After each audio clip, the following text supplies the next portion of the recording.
काल आमी जेजून केल्ली 2 आश्चर्यां आयकली. पयले 12 वर्सां पासून आंगांतल्यान थांबनासतना रगत वेतले अस्तोरेक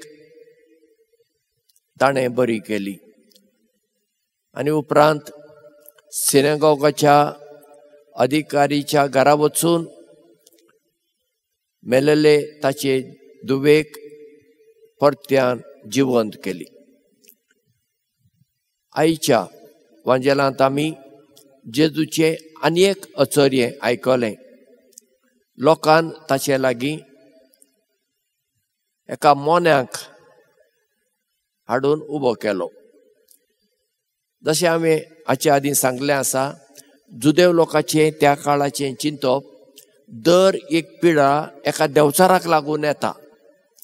आतां हो बाबडो मोनो, आतां आमी जाणाव ती मोनी कित्याक तांकां आयकूंक येना. आमी भास कशी शिकता आयकून.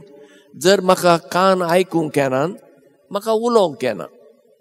आतां केन्ना केन्ना अशी मोनी आसतात तांकां कानी आयकूंक येना आनी हांगा कितें तरी तांकां उणें आसा गळ्यांत देखून तांकां उलोवंकूय जायना. आतां ह्या मोन्याक हाडलो आनी जेजून ताका बरो केलो.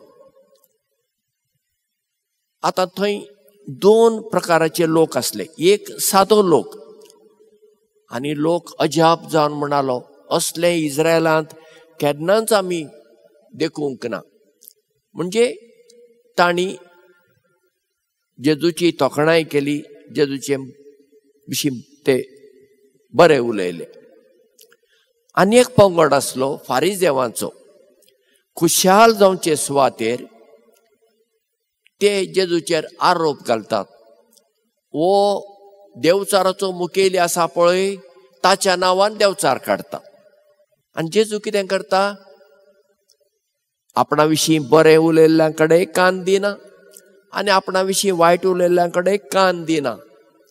जेजू लोकां मोगाळ पॉप्युलर जावंक सोदिना. जेजू देवा मोगाळ, म्हणजे हांवें देवाची खुशी करूंक जाय, देवान म्हजे विशीं बरें चिंतूंक जाय, इतलेंच चिंतून तो फुडें गेलो, शहरांनी गेलो, ल्हान ल्हान गांवांनी गेलो, तांच्या सिनेगॉगांनी गेलो, तांकां शिकयत गेलो आनी पिडा रोग बरो करीत गेलो अशें मातेवाच्या वांजेलांत आमी आयकलें.